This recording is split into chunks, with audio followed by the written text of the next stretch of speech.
Assalamualaikum warahmatullahi wabarakatuh.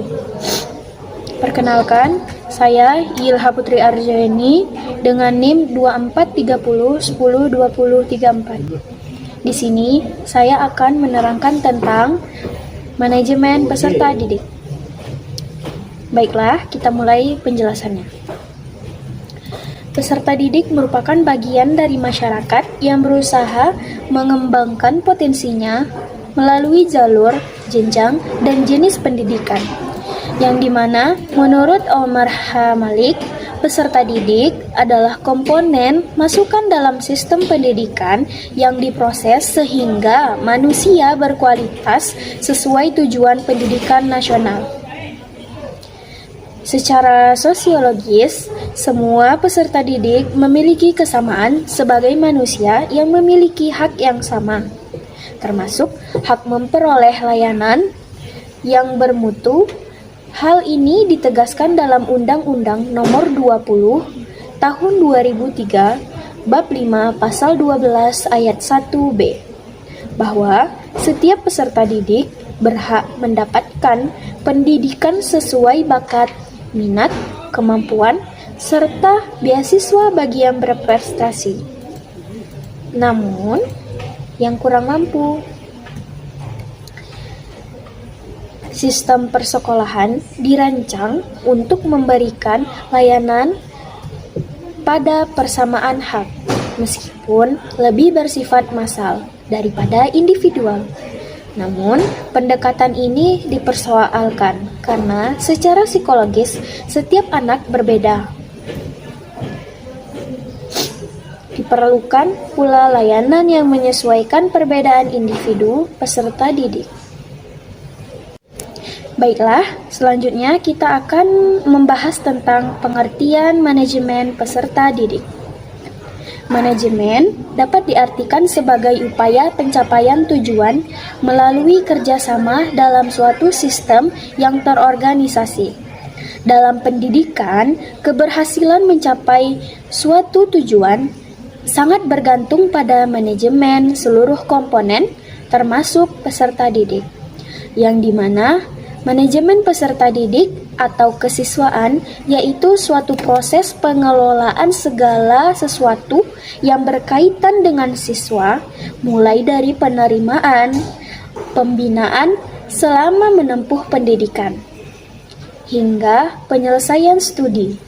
Proses ini mencakup penciptaan lingkungan yang kondusif agar kegiatan belajar mengajar berlangsung efektif. Menurut ahli Knežević, manajemen kesiswaan atau pupil personnel administration berfokus pada pengaturan, pengawasan, dan layanan siswa baik di dalam maupun di luar kelas, meliputi pendaftaran, layanan individu, serta pengembangan minat dan kemampuan hingga siswa matang di sekolah. Dengan demikian, manajemen peserta didik dapat disimpulkan sebagai seluruh rangkaian kegiatan yang dirancang dan dilaksanakan sebagai atau secara berkesinambungan mulai dari penerimaan siswa hingga lulus agar mereka dapat mengikuti proses pendidikan secara efektif dan efisien.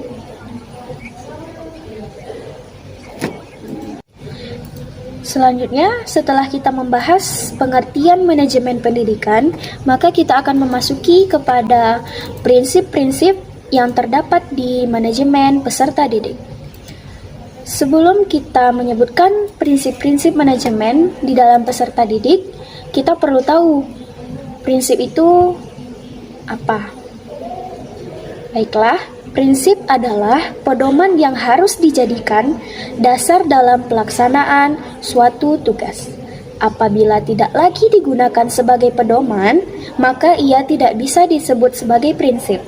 Dalam konteks manajemen peserta didik, prinsip-prinsip yang ada harus sesuai acuan dalam mengelola peserta didik. Adapun prinsip-prinsip tersebut antara lain, yang pertama, itu adalah kesatuan dengan manajemen sekolah. Apa itu kesatuan dalam manajemen sekolah? Yaitu manajemen peserta didik merupakan bagian dari manajemen sekolah secara keseluruhan. Oleh sebab itu, tujuan yang hendak dicapai harus sejalan dengan tujuan pendidikan di sekolah, bukan berdiri sendiri di luar sistem manajemen sekolah. Selanjutnya, prinsipnya yaitu berorientasi pada pendidikan. Apa itu berorientasi pada pendidikan?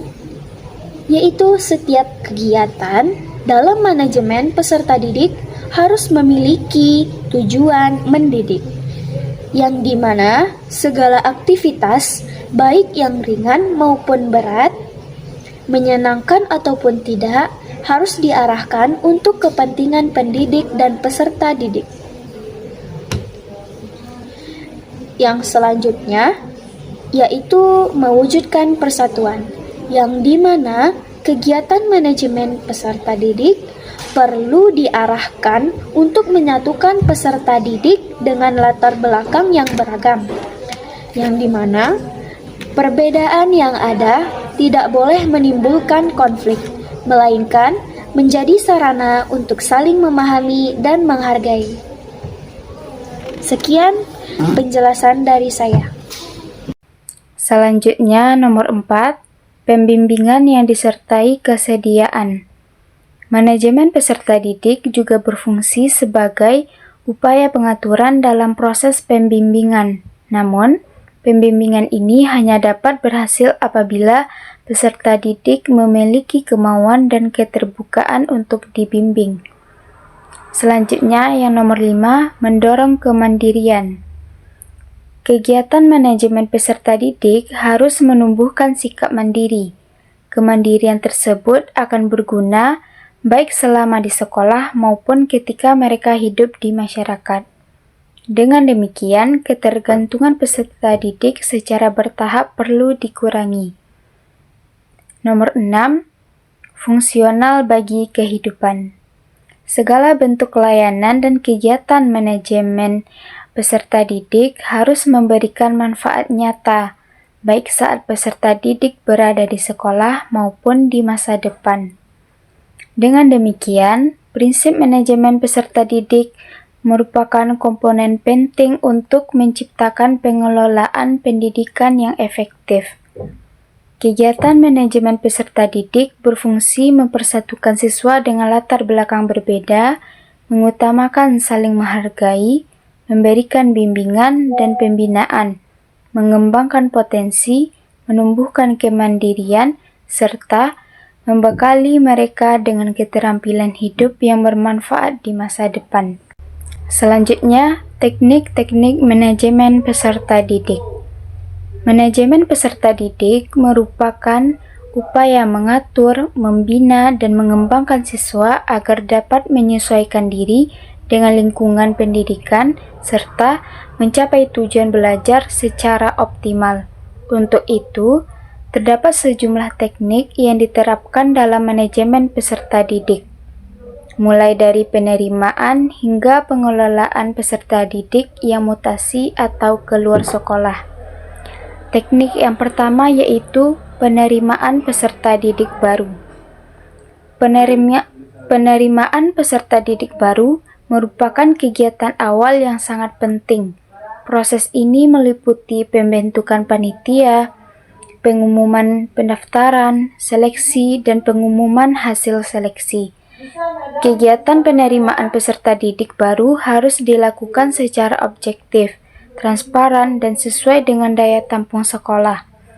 Yang kedua, orientasi peserta didik. Setelah diterima, peserta didik mengikuti program orientasi. Kegiatan orientasi berfungsi untuk memperkenalkan lingkungan sekolah, baik fisik maupun sosial, termasuk tata tertib dan budaya sekolah, sehingga siswa baru mampu beradaptasi dengan baik.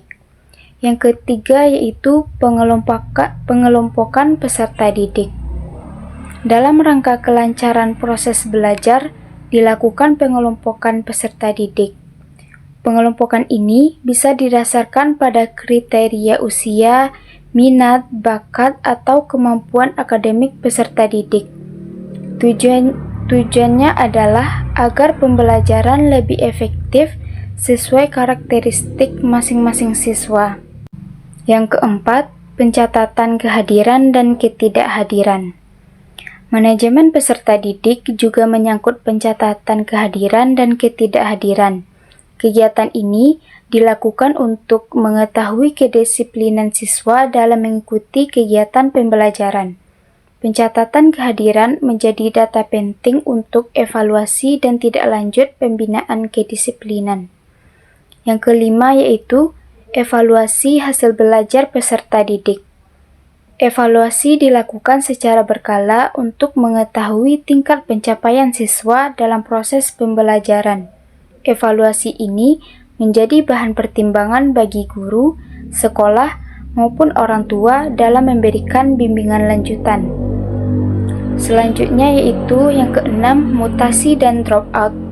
Dalam perjalanan pendidikan, ada pula peserta didik yang mengalami mutasi, yaitu pindah sekolah atau dropout, keluar sekolah. Sekolah perlu memiliki mekanisme yang jelas dalam mengatur administrasi dan prosedur mutasi, sekaligus upaya pencegahan terjadinya putus sekolah. Dengan demikian, teknik-teknik manajemen peserta didik mencakup keseluruhan proses sejak awal siswa masuk hingga kemungkinan siswa keluar dari sekolah. Penerapan teknik yang sistematis dan terencana akan sangat mendukung tercapainya tujuan pendidikan secara efektif. Sekian materi dari kelompok kami.